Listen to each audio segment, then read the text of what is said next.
Shalom. First and foremost, call Allah and Wakabah, Allah, YAHAWAH, BaHa, YAHAWASHI, BaHa, QADASH.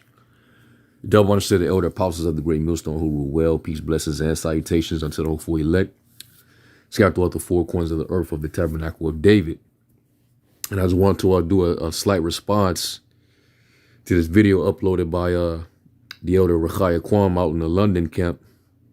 It's entitled, "But You Are a Chosen Race." You know, very short, straight to the point video. And what he brings out in his lesson is, hey, it gets no plainer.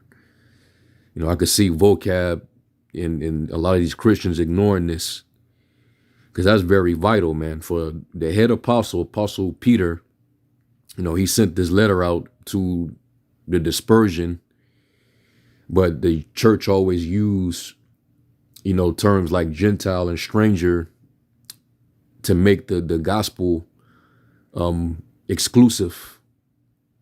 Slakia, I meant inclusive.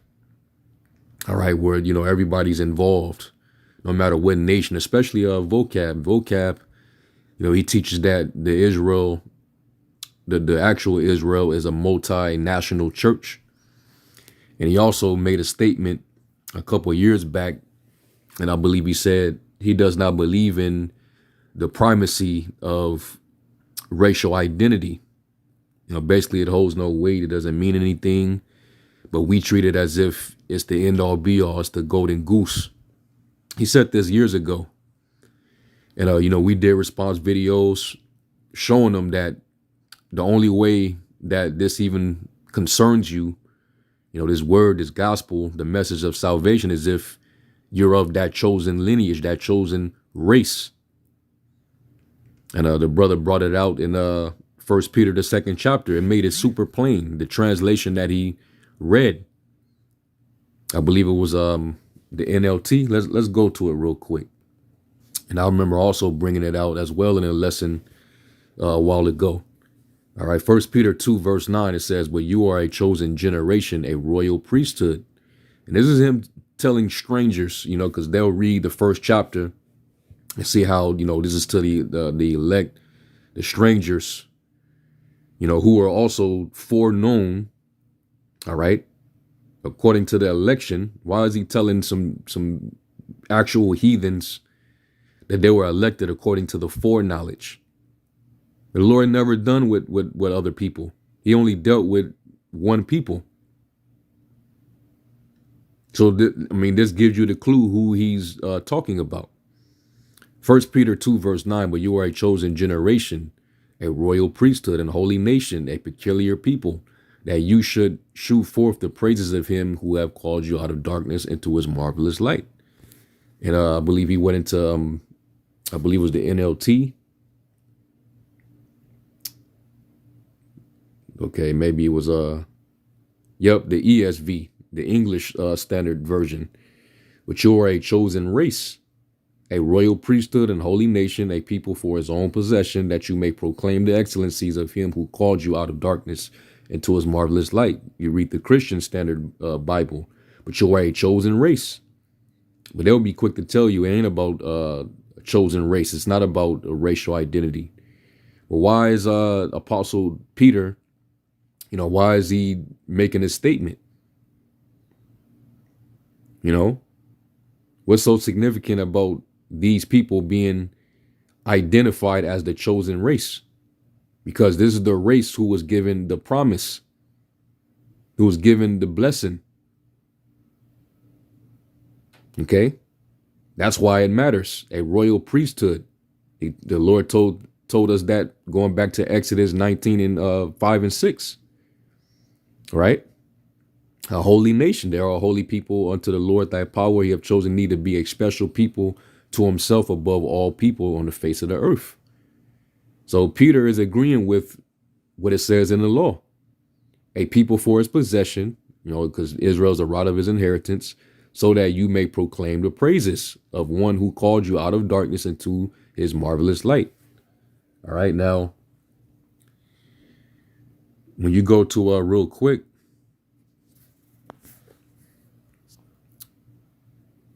let's go to Acts 13. I remember it was another lesson or video that I did in response to something that Vocab had claimed, and he actually issued out a challenge to Israelites saying, show where, Peter or one of the apostles made it about race, made it about racial identity when it came to, presenting the gospel. And this was one of the very chapters I went to, because in this encounter right here, where is it at? Yeah, Acts 13 and 16. This is when Paul actually stood up, right? And what did he do? What was the first thing that he mentions?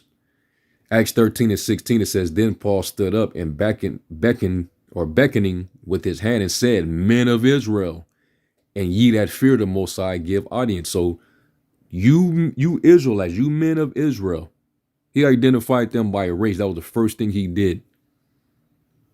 All right, you men of the stock, the genos of Israel, and ye that fear the Most High, give audience. You listen. And then he proceeded to break it all down, because this pertains to Israelites, because they're the chosen race. Now let's jump down real quick. And let's start at 21. It says, and afterward they desired a king, and the Most High gave unto them Saul the son of Cis, a man of the tribe of Benjamin, by the space of 40 years. And when he had removed him, he raised up unto them David to be their king, to whom also he gave testimony, and said, I have found David the son of Jesse, a man after my own heart, which shall fulfill all my will. Of this man's seed, of his loins, his sperm, have the Most High, according to his promise, raised unto Israel a Savior, YAHAWASHI. And when John had first preached before his coming the baptism of repentance to all the people of Israel, and as John fulfilled his course, he said, whom think ye that I am? I am not he, but behold, there cometh one after me, whose shoes of his feet I am not worthy to loose. Men and brethren, children of the stock of Abraham. He's still talking to Israelites, because he said men of Israel when he stood up. So he's referring to them as men and brethren, children of the stock of Abraham, and whosoever among you feareth the Most High, to you is the word of this salvation sent. Now you look up that word stock. All right. The word is what? Genos. All right. You get the word gene. And you look at the Strong's definition, it says kin. All right. Born, countryman, diversity, generation, kind, nation, offspring, stock. All right. Let's go to stock. Let's see what two precepts pops up. Acts 13 and 26, which I just read, and also Philippians 3 and 5. And this is Apostle Paul. Let's read that. Philippians 3 verse 5, it says, circumcised the 8th day of the stock of Israel, of the tribe of Benjamin, an Hebrew of the Hebrews, as touching the law, a Pharisee. All right. This is Apostle Paul describing himself. Now, when you read, let's go to the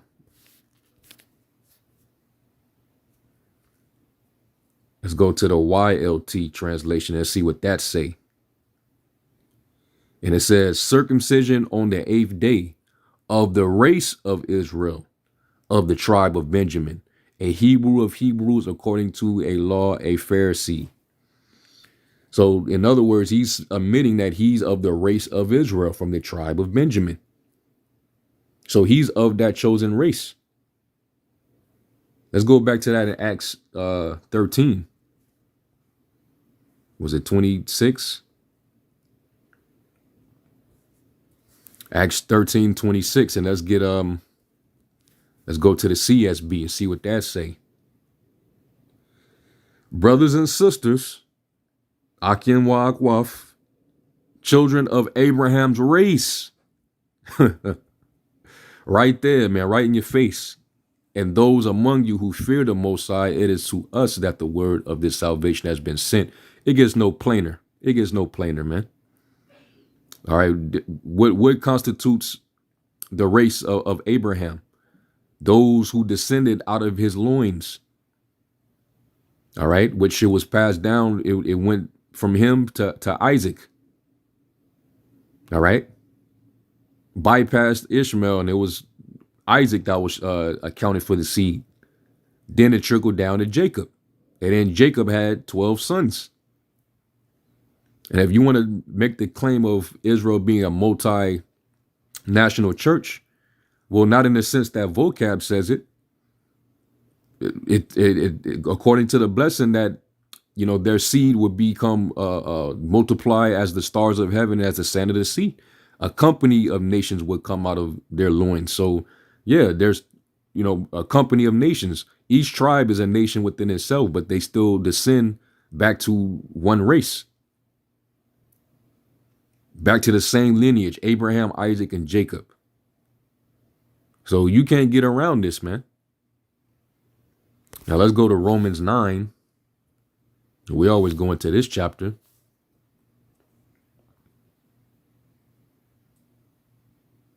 Romans 9. This is in the CSB. Let's go to...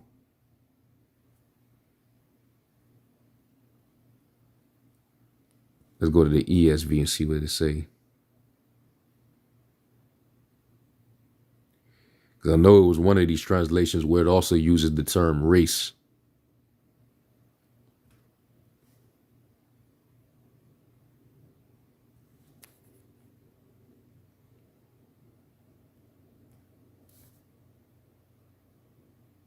Here we is. Here we go. Here we go. All right, this is Romans 9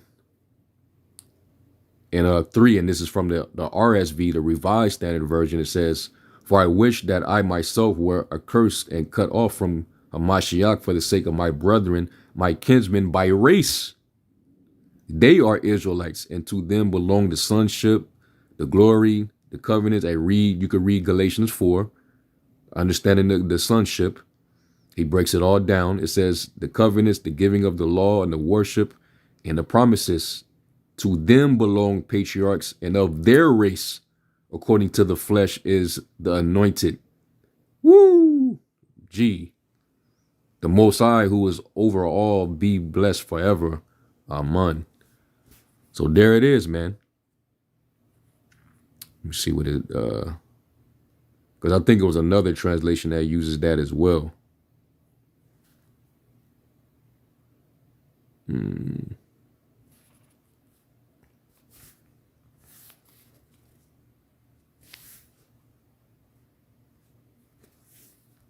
Let me see.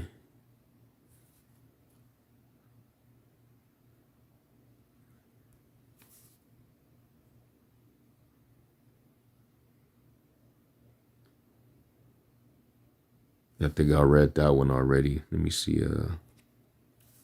CSB.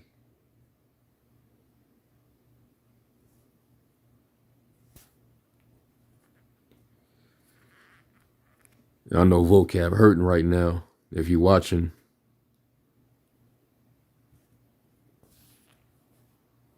Because Christians, they don't really agree with the Bible. They think they do.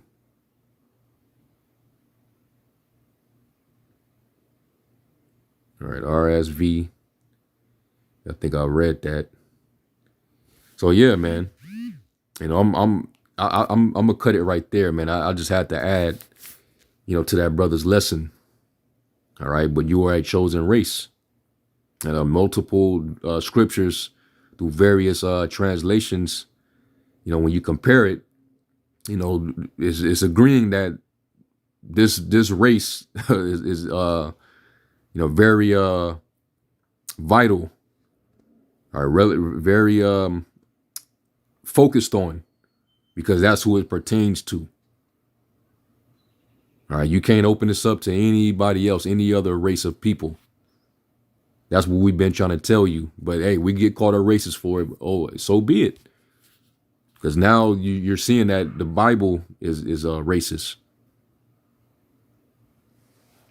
So, anyway, with that, I'm going to give all praise, glory, and honor to YAHAWASHI, YAHAWASHI. To the next lesson, Shalom.